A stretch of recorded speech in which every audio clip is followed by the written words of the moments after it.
Deepavali, the Festival of Lights, approached. It is a festival mainly for the children, but of course, everyone who can takes part. I twisted cotton into wicks, soaked them in oil, and placed them in mud saucers ready to be lit at night. To the children, I handed out 2 annas apiece to be spent on fireworks. I had never been able to do so before. In previous years, we had contented ourselves with watching other people's fireworks, or with going down to the bonfire in the village, and even now I felt qualms about wasting money on such quickly spent pleasures, but their rapturous faces overcame my misgivings. It is only once, I thought, a memory. As it grew dark, we lit the tapers in wicks and encircled our dwelling with light. A feathery breeze was stirring, setting the flames, leaping and dancing, their reflections in the black glistening oil cavorting too. In the town and in the houses nearby, hundreds of small beacons were beginning to flash. Now and then a rocket would tear into the sky, break and pour out its riches like precious jewels into the darkness. As the night went on, the crackle and spit of exploding fireworks increased. The children had bought boxes of colored matches and strings and of patas, and a few pice worth of crackers, like small nuts, which split in two with a loud bang amid a shower of sparks when lit. The last were the most popular. The boys pranced around, shrieking with laughter and throwing the crackers about everywhere. Yet they were nimble enough to skip out of harm's way. All except Selvum, the youngest.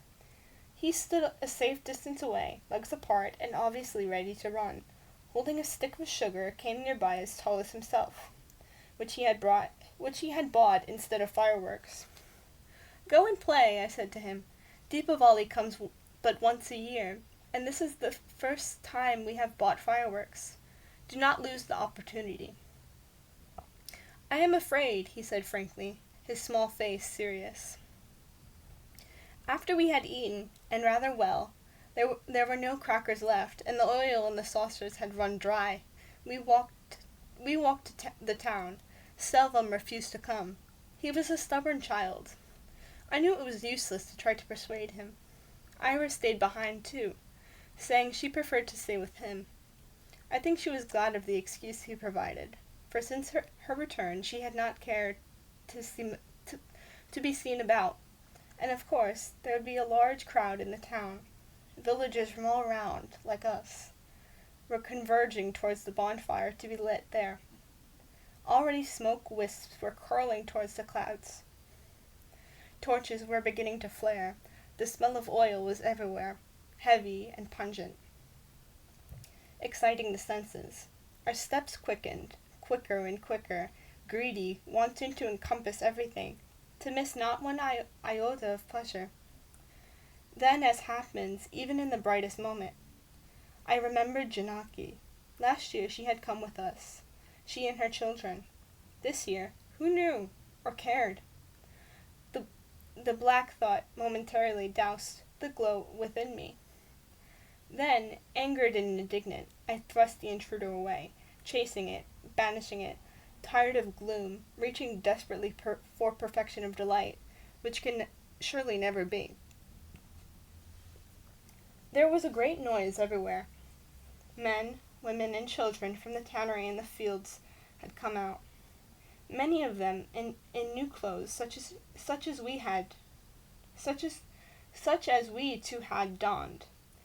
The girls and women with flowers in their hair and glass bangles at their wrists and silver rings on their toes, and those who could afford it wore silver gulsu clasped around their ankles and studded belts around their waists.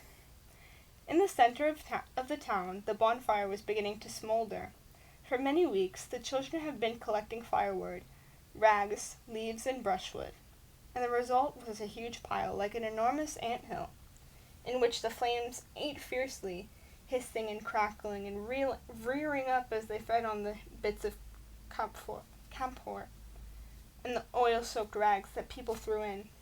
In the throng, I lost Nathan and the boys, or perhaps they lost me. At any rate, we got separated. I pushed my way through the crush, this way and that, nobody giving an inch, in my efforts to find them, and in the end I had to give up. Before long, in the heat and excitement, I forgot them. Drums had begun to beat, the fire was blazing fiercely. Great long orange tongues consuming the fuel and thrusting upwards, and sometimes outwards as it to engulf the watchers. As each searching flame looked round, the crowd leaned away from its grasp, straightening as the wind and the flames changed direction, so that there was a constant swaying movement like the waving of river grasses. The heat was intense. Faces gleamed ruddy in the firelight. One or two women had drawn their swords across their eyes, leaping, roaring to climax. Then the strength taken from fury, quieting. Slowly, one by one, the flames gave up their color and dropped until at last there were none left, only a glowing heap, ashen-edged. The drum beats died to a murmur. The scent of jasmine flowers mingled with the fumes of camphor and oil. A new smell, that of toddy, which several of the men had been drinking, many to excess, for they were lurching about loud-mouthed and more than ordinarily merry. I looked about for my family, and at last saw my husband. He seemed to have gone mad. He had one son seated on his shoulders, and one son at each hip, and he was bounding about on the fringes of the crowd to the peril of my children and the amusement of the people. I fought my way to him. "Have you taken leave of your senses?" I cried out above the din. "No, only of my cares," he shouted gaily, capering about with the children clinging delightedly to him. "Do you not feel joy in the air?" He sounded so light of heart, I could not help smiling. "I feel nothing," I said, going up to him. "Perhaps it is the toddy that makes the feeling." "Not a drop," he said, coming up to me. "Smell." "You are too tall. I cannot," I replied. "Lift her up," somebody yelled, and a dozen voices repeated the cry, "Lift her up! Lift her up!" My husband looked at me solemnly. "I will," he said, and dropping his sons, he seized me and swung me up high up, in front of all those people. Several of the women were laughing at him indulgently. The children were twittering with pleasure. "Whatever will they say?" I said, my face burning as he let me down again. "At our age, too? You ought to be ashamed." "That I am not," he said, winking, to the vast delight of the onlookers. "I am happy because life is good and the children are good. And you are the best of all." What more could I say after that? Nathan sang loudly all the way back. He was in high spirits. The children, tired out, clumped along in silence, the youngest with frequent pleas to be carried, and when we took no notice, he began snuffling. It was a very hot night. Selva and Ira were sleeping out in the open, in the small square in front of our hut, which I had swept and washed with dung that morning. The others stretched themselves out and were asleep almost as they lay down. Nathan had lost none of his good humor. He seemed very wide awake. I stretched myself out beside him, close to him in the darkness, and as we touched, he turned abruptly towards me. Words died away. The listening air was very still. The black night waited. In the straining darkness, I felt his body moving with desire. His hands on me were trembling, and I felt my senses opening like a flower to his urgency.